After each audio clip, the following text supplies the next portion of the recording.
Price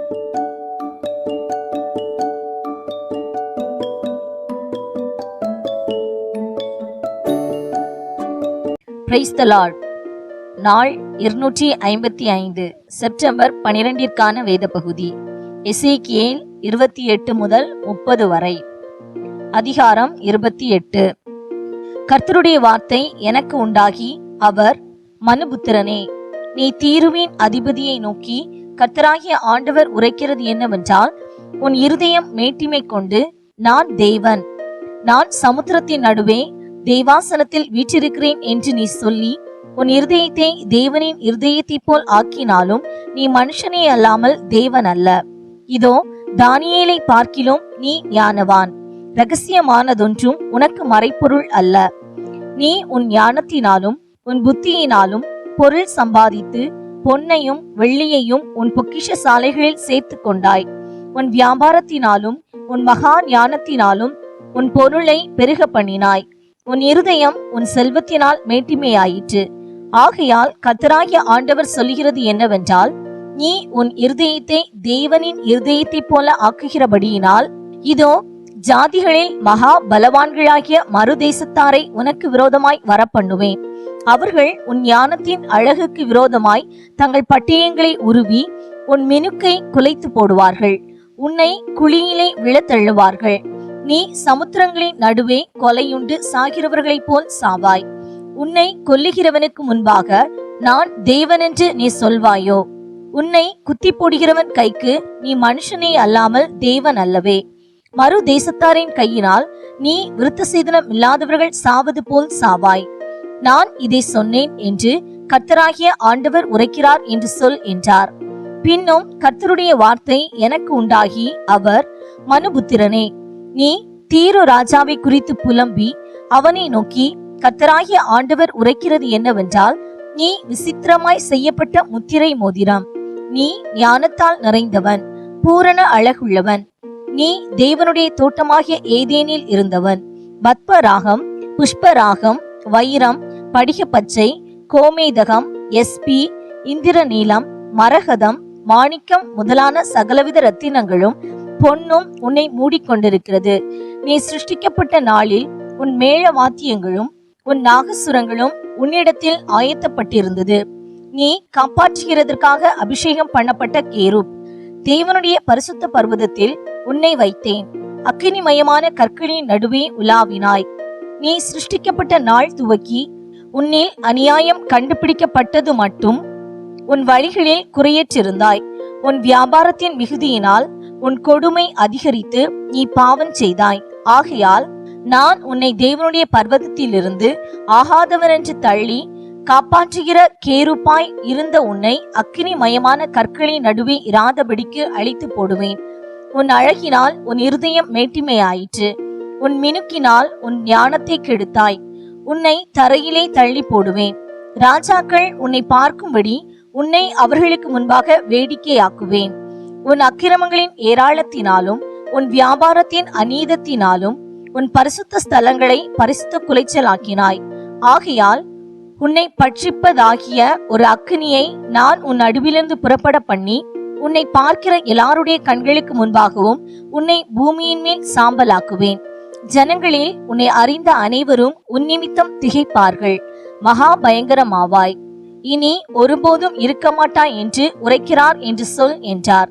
பின்னும் கர்த்தருடைய வார்த்தை எனக்கு உண்டாகி, அவர், மனுபுத்திரனே, நீ உன் முகத்தை சீதோனுக்கு எதிராக திருப்பி அதற்கு விரோதமாக தீர்க்க தரிசனம் உரைத்து சொல்ல வேண்டியது என்னவென்றால், கர்த்தராகிய தேவன் சொல்லுகிறார், சீதோனே, இதோ, நான் உனக்கு விரோதமாக வந்து உன் நடுவிலே மகிமைப்படுவேன். நான் அதிலே நியாய தீர்ப்புகளை செய்து அதிலே பரிசுத்தர் என்று விளங்கும் போது நான் கர்த்தர் என்று அறிந்து கொள்வார்கள். நான் அதிலே கொள்ளை நோயையும் அதன் வீதிகளில் இரத்தத்தையும் வரப்பண்ணுவேன். அதற்கு விரோதமாய் சுற்றிலும் வந்த பட்டயத்தினால் காயம்பட்டவர்கள் அதன் நடுவிலே வெட்டுண்டு விழுவார்கள். அப்பொழுது நான் கர்த்தர் என்று அறிந்து கொள்வார்கள். இஸ்ரவேல் வம்சத்தாரை இகழ்ந்த அவர்களுடைய சுற்றுப்புறத்தாராகிய அனைவரிலும் இனி தைக்கிற முள்ளும் நோவுண்டாக்குகிற நெருஞ்சிலும் அவர்களுக்கு இராது. அப்பொழுது நான் கர்த்தராகிய ஆண்டவர் என்று அறிந்து கொள்வார்கள்.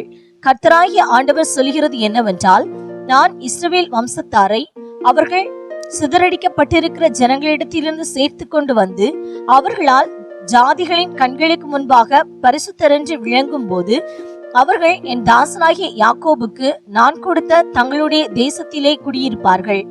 அவர்களுடைய சுற்றுப்புறத்தாரில் அவர்களை இகழ்ந்த அனைவரிலும் நான் நியாய தீர்ப்புகளை செய்யும் போது அவர்கள் அதிலே சுகமாய் குடியிருந்து வீடுகளை கட்டி திராட்சை தோட்டங்களை நாட்டி சுகமாய் வாழ்ந்து நான் தங்கள் தேவனாகிய கர்த்தர் என்று அறிந்து கொள்வார்கள் என்கிறார் என்று சொல் என்றார்.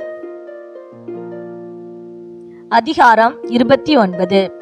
10ஆம் வருஷம் 10ஆம் மாதம் 12ஆம் தேதியிலே கர்த்தருடைய வார்த்தை எனக்கு உண்டாகி, அவர், மனுபுத்திரனே, நீ எகிப்தின் ராஜாவாகிய பார்வோனுக்கு எதிராக உன் முகத்தை திருப்பி அவனுக்கும் எகிப்து முழுதுக்கும் விரோதமாய் தீர்க்கதரிசனம் உரைத்து சொல்ல வேண்டியது என்னவென்றால், கர்த்தராகிய ஆண்டவர் சொல்கிறார், எகிப்தின் ராஜாவாகிய பார்வோனே, நீ உன் நதிகளின் நடுவிலே படுத்துக்கொண்டு என் நதி என்னுடையது, நான் அதை எனக்காக உண்டு பண்ணினேன் என்று சொல்லுகிற பெரிய முதலையே, இதோ நான் உனக்கு விரோதமாய் வந்து உன் வாயிலே துரடுகளை மாட்டி உன் நதிகளின் மச்சங்களை உன் செதில்களில் ஒட்டிக்கொள்ளும்படி செய்து உன்னை உன் நதிகளின் நடுவிலிருந்து தூக்கி விடுவேன். உன் நதிகளின் மச்சங்கள் எல்லாம் உன் செதில்களில் ஒட்டி கொண்டிருக்கும். உன்னையும் உன் நதிகளின் எல்லா மச்சங்களையும் வனாந்தரத்திலே போட்டு விடுவேன். வெட்டு வெளியிலே விழுவாய், நீ சேர்த்து கொள்ளப்படுவதில்லை. உன்னை பூமியின் மிருகங்களுக்கும் ஆகாயத்தின் பறவைகளுக்கும் இரையாக கொடுப்பேன். அப்பொழுது எகிப்து தேசத்தின் குடிகள் எல்லாரும் நான் கர்த்தர் என்று அறிந்து கொள்வார்கள். அவர்கள் இஸ்ரவேல் வம்சத்தாருக்கு நாணற்கோலாய் இருந்தார்களே, அவர்கள் உன்னை கையிலே பிடிக்கும் போது நீ ஒடிந்து போய் அவர்கள் விலாவை எல்லாம் பிளப்பாய். அவர்கள் உன்மேல் சாயும் போது நீ முறிந்து அவர்கள் இடுப்பு முழுவதையும் மரத்து போக பண்ணுவாய். ஆகையால் கர்த்தராகிய ஆண்டவர் சொல்லுகிறது என்னவென்றால், இதோ நான் உன்மேல் பட்டயத்தை வரப்பண்ணி உன்னில் மனுஷரையும் மிருகங்களையும் சங்காரம் பண்ணுவேன். எகிப்து தேசம் பாழும் வனாந்தரமும் ஆகும். அப்பொழுது நான் கர்த்தர் என்று அறிந்து கொள்வார்கள். நதி என்னுடையது, நான் அதை உண்டாக்கினேன் என்று சொன்னானே. ஆகையால் இதோ நான் உனக்கும் உன் நதிகளுக்கும் விரோதமாக வந்து மிக்தோல் முதல் எத்தியோப்பியாவின் எல்லையில் உள்ள செவனே வரைக்கும் எகிப்து தேசத்தை அவாந்தரமும் பாழுமான வனாந்தரங்கள் ஆக்குவேன். மனுஷனுடைய கால் அதை கடப்பதும் இல்லை, மிருக ஜீவனுடைய கால் அதை மிதிப்பதும் இல்லை. அது 40 வருஷம் குடியேற்றிருக்கும். எகிப்து தேசத்தை பாழாய் போன தேசங்களின் நடுவிலே பாழாய் போக பண்ணுவேன். அதன் பட்டணங்கள் அவாந்தரமாக்கப்பட்ட பட்டணங்களின் நடுவிலே 40 வருஷம் பாழாய் கிடக்கும். நான் எகிப்தியரை ஜாதிகளுக்குள்ளே சிதறடித்து அவர்களை தேசங்களுக்குள்ளே தூற்றி விடுவேன். கர்த்தராகிய ஆண்டவர் சொல்லுகிறது என்னவென்றால், 40 வருஷம் முடியும் போது நான் எகிப்தியரை அவர்கள் சிதறுண்டிருக்கிற ஜனங்களிடத்திலிருந்து சேர்த்து கொண்டு எகிப்தியரின் சிறையிருப்பை திருப்பி அவர்களை அவர்களுடைய ஜனன தேசமாகிய பத்ரோஸ் தேசத்திலே திரும்பி வர பண்ணுவேன். அங்கே அவர்கள் அற்ப ராஜ்யமாயிருப்பார்கள். அது இனி ஜாதிகளின் மேல் தன்னை உயர்த்தாமல் மற்ற ராஜ்யங்களிலும் அற்பமானதாயிருக்கும். அவர்கள் இனி ஜாதிகளை ஆளாதபடிக்கு அவர்களை குறுகி போக பண்ணுவேன்.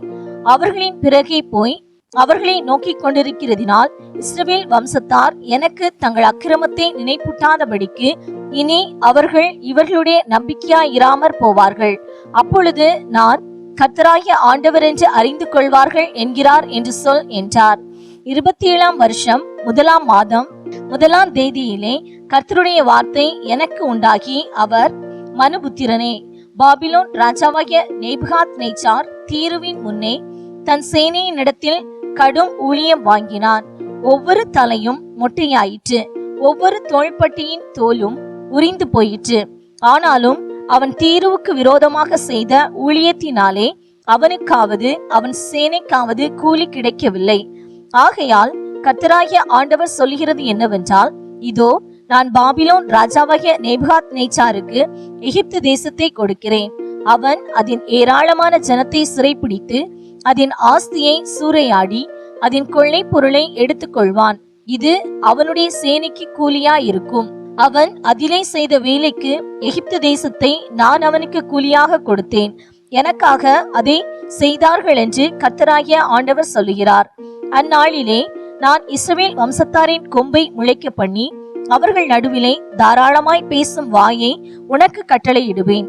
அப்பொழுது நான் கர்த்தர் என்று அறிந்து கொள்வார்கள் என்றார்.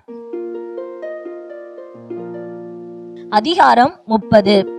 கர்த்தருடைய வார்த்தை எனக்கு உண்டாகி, அவர், மனுபுத்திரனே, நீ தீர்க்க தரிசனம் சொல்லு. கர்த்தராகிய ஆண்டவர் சொல்லுகிறது என்னவென்றால், ஐயோ, ஆபத்து நாள் வருகிறதென்று அலறுங்கள். நாள் சமீபமாய் இருக்கிறது. ஆம், கர்த்தருடைய நாள் சமீபமாய் இருக்கிறது. அது மந்தாரமான நாள். அது புறஞ்சாதிகளுக்கு வரும் காலம். பட்டயம் எகிப்திலே வரும். எகிப்திலே கொலையுண்கிறவர்கள் விழும்போது எத்தியோப்பியாவிலே மகா வேதனை உண்டாயிருக்கும். அதன் ஏராளமான ஜனத்தை பிடித்து கொண்டு போவார்கள். அதன் அஸ்திபாரங்கள் நிர்மூலமாக்கப்படும். எத்தியோப்பியரும் பூத்தியரும் லூத்தியரும் கலந்த கூட்டமாகிய அனைவரும் கூபியரும் உடன்படிக்கைக்குள்ளான தேசத்தின் புத்திரரும் அவர்களோட கூட பட்டயத்தால் விழுவார்கள். எகிப்தை ஆதரிக்கிறவர்களும் விழுவார்கள். அதனுடைய பலத்தின் முக்கியமும் தாழ்ந்து போம் என்று கர்த்தர் சொல்லுகிறார். அதிலே மிக்தோல் முதல் செவனே வரைக்கும் பட்டயத்தினால் விழுவார்கள் என்று கர்த்தராகிய ஆண்டவர் சொல்லுகிறார். பாழாய் போன தேசங்களின் நடுவிலே பாழாய் போவார்கள். அவாந்தரமாக்கப்பட்ட பட்டணங்களில் அவர்கள் பட்டணங்களும் அவாந்தரமாகும். நான் எகிப்திலே தீ கொளுத்தும் போதும் உனக்கு துணை நின்ற யாவரும் முறிக்கப்படும் போதும் நான் கர்த்தர் என்று அறிந்து கொள்வார்கள். நிர்விசாரமான எத்தியோப்பியரை தத்தளிக்க பண்ண அந்நாளிலே என் கட்டளையினால் தூதாட்கள் கப்பல்களிலே போவார்கள். அப்பொழுது எகிப்தின் நாளிலே உண்டானது போல அவர்களுக்குள்ளே மகா வேதனை உண்டாயிருக்கும். இதோ அது வருகிறது. கர்த்தராகிய ஆண்டவர் சொல்லுகிறது என்னவென்றால், பாபிலோன் ராஜாவாகிய நேபுகாத் நேச்சாரை கொண்டு எகிப்தின் சந்ததியை ஒழிய பண்ணுவேன். இவனும் இவனோட கூட ஜாதிகளில் மகா பலசாலிகளான இவனுடைய ஜனங்களும் தேசத்தை அழிப்பதற்காக ஏவப்பட்டு வந்து தங்கள் பட்டயங்களை எகிப்துக்கு விரோதமாக உருவி கொலையுண்டவர்களாலே தேசத்தை நிரப்புவார்கள். அப்பொழுது நான் நதிகளை வற்றிப்போக பண்ணி தேசத்தை துஷ்டர்களின் கையிலே விற்று தேசத்தையும் அதிலுள்ள யாவையும் அந்நிய தேசத்தாரின் கையால் பாழாக்கி போடுவேன். கர்த்தராகிய நான் இதை சொன்னேன். கர்த்தராகிய ஆண்டவர் சொல்லுகிறது என்னவென்றால், நான் நரகலான விக்கிரகங்களை அழித்து நோப்பின் சிலைகளை ஒழிய பண்ணுவேன். இனி எகிப்து தேசத்தில் ஒரு அதிபதியும் இரான். நான் எகிப்து தேசத்தில் பயம் உண்டாக்கி பத்ரோஸை பாழாக்கி சோவானிலே தீ கொளுத்தி நோ பட்டணத்தில் ஆக்கினைகளை செய்து எகிப்தின் பலனாகிய சீனின் மேல் என் உக்கிரத்தை ஊற்றி நோ பட்டணத்தின் ஏராளமான ஜனத்தை சங்கரிப்பேன். எகிப்தில் தீ கொளுத்துவேன். சீன் மகா வேதனை அடையும். நோ பட்டணம் தகர்ந்து இடிந்து போகும். நோப்புக்கு தினந்தோறும் நெருக்கங்கள் உண்டாகும். ஆவன் பிபேசத் என்கிற பட்டணங்களின் வேலைக்காரர் பட்டயத்தால் விழுவார்கள். அவைகளின் குடிகள் சிறையிருப்புக்கு போவார்கள். எகிப்தின் நுகங்களை நான் முறிக்கும் போதும் அதனுடைய பலத்தின் முக்கியம் அதிலே ஓயும் போதும் மந்தாரம் அதை மூடும். தக்பானேசிலே பகல் இருண்டு போகும். அதன் குமாரத்திகள் சிறைப்பட்டு போவார்கள். இப்படி எகிப்திலே நியாய தீர்ப்புகளை செய்வேன். அப்பொழுது நான் கர்த்தர் என்று அறிந்து கொள்வார்கள் என்கிறார் என்று சொல் என்றார். 11ஆம் வருஷம் 1ஆம் மாதம் 7ஆம் தேதியிலே கர்த்தருடைய வார்த்தை எனக்கு உண்டாகி, அவர், மனுபுத்திரனே, எகிப்தின் ராஜாவாகிய பார்வோனுடைய புயத்தை முறித்து போடுவேன். இதோ அது குணமாகத்தக்கதாக கட்டப்படுவதில்லை. அது பட்டயத்தை பிடிக்கத்தக்க பலனை அடையும்படி பத்தை வைத்து கட்டப்படுவதும் இல்லை. ஆகையால் கர்த்தராகிய ஆண்டவர் சொல்லுகிறது என்னவென்றால், இதோ நான் எகிப்தின் ராஜாவாகிய பார்வோனுக்கு விரோதமாக வந்து பலன் உள்ளதும் முறிந்ததும் ஆகிய அவனுடைய புயங்களை முறித்து போடுவேன். பட்டயத்தை நான் அவன் கையிலிருந்து விழப்பண்ணி எகிப்தியரை ஜாதிகளுக்குள்ளே சிதறடித்து அவர்களை தேசங்களில் தூற்றி விடுவேன். பாபிலோன் ராஜாவின் புயங்களை பலப்படுத்தி அவன் கையிலே என் பட்டயத்தை கொடுத்து பார்வோனின் புயங்களை முறித்து விடுவேன். அப்பொழுது அவன் கொலையுண்கிறவன் தவிக்கிறது போல அவனுக்கு முன்பாக தவிப்பான். பாபிலோன் ராஜாவின் புயங்களை பலப்படுத்துவேன். பார்வோனின் புயங்களோ விழுந்து போம். என் பட்டயத்தை நான் பாபிலோன் ராஜாவின் கையில் கொடுக்கும் போதும் அவன் அதை எகிப்து தேசத்தின் மேல் நீட்டும் போதும் நான் கர்த்தர் என்று அறிந்து கொள்வார்கள். நான் எகிப்தியரை ஜாதிகளுக்குள்ளே சிதறடித்து அவர்களை தேசங்களில் தூற்றி போடுவேன். அப்பொழுது நான் கர்த்தர் என்று அறிந்து கொள்வார்கள்.